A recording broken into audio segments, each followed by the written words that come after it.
ওম অখণ্ড সংহিতা বা শ্রী শ্রী স্বামী স্বরূপানন্দ পরমহংসদেবের উপদেশ বাণী 10ম খণ্ড। চিরকাল ছোট থাকিবে না। পরে শ্রী শ্রী বাবামণি আরও বলিলেন, আজকের হিসাব দেখতে হলে তোমাদের মধ্যে কেউ হয়তো বংশে ছোট, কে বা সাধনায় ছোট, কেউ বা ত্যাগে, সংযমে, ভাগবতী ভক্তিতে ছোট। কিন্তু চিরকাল তোমরা ছোট থাকবে না।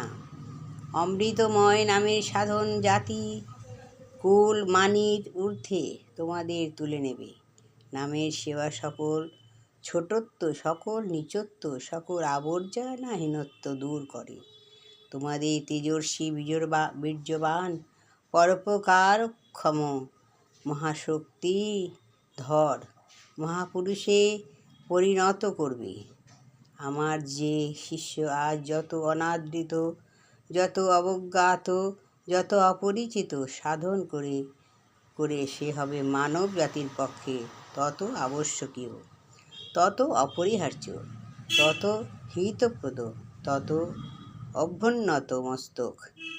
আজ তুমি ছোট আছো বলে মনের ভিতরে দুর্বলতাকে ঠাঁই দিও না।